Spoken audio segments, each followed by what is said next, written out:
మీరు ఇప్పుడు ఎందుకు ఈ సమ్మెకు దిగినారు? అసలు కాంగ్రెస్ గవర్నమెంట్ ఎటువంటి హామీలు ఇచ్చింది? దాంట్లో ప్రధానంగా మీరు ప్రతిపాదించే హామీలు ఏంటి?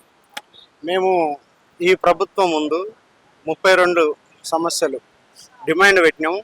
అందులో కొన్ని ఇమ్మీడియట్లీ పరిష్కరించేవి కూడా ఉన్నాయి. అవి ఓను ఒక్కటి కూడా నిన్న సాయంత్రం 4 గంటల వరకు మా జేఏసీ నాయకులు చర్చలు జరిపారు. ఏ ఒక్కటి కూడా హామీ ఇవ్వలేదు. ఒక కమిటీ 4 ఐఏఎస్ ఆఫీసర్లతో ఒక కమిటీ వేసారు. ఆ కమిటీ కూడా కాలయాపన. మేము సంవత్సరం నుండి చెప్తున్నాం ఈ ప్రభుత్వానికి మా మా డిమాండ్స్ అన్ని చెప్తున్నాం.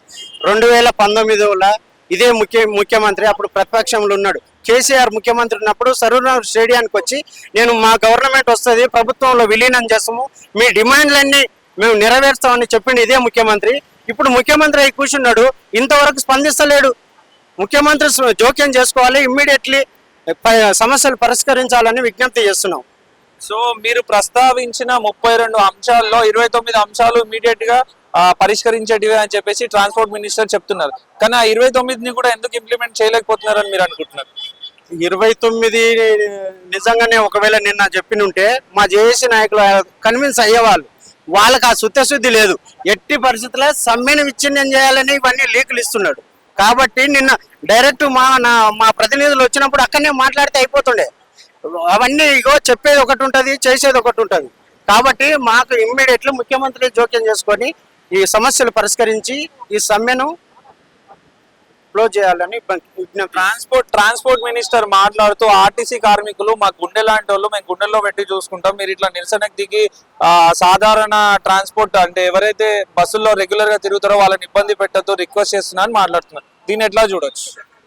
సబ్బండ వర్గాలు, ప్రజలు, అన్ని సంఘాలు, అన్ని రాజకీయ పార్టీలు, ప్రతి ఒక్క టీవీ ఛానల్, మొత్తం ఎలక్ట్రానిక్ మీడియా అందరు ప్రతి ఒక్కరు మా బాధలు తెలుసు. వీళ్ళకు ఆర్టీసీ వాళ్లకు ఉద్యోగ జీతాలు తక్కువ, కష్టం ఎక్కువ అని పూర్తి మద్దతు మాకుంది. కాబట్టి వాళ్ళు చెప్పినంత మాత్రాన అట్లా ఏం లేదు. మొత్తం సబ్బండ వర్గాల మద్దతు మాకుంది. కాబట్టి కంపల్సరీ రాజకీయ పార్టీలను అందరిని ఏకం కడతాం, అన్ని సమావేశాలు పెడతాం, మొత్తం సబ్బండ వర్గాల మద్దతు తీసుకొని కంటిన్యూ చేస్తాం.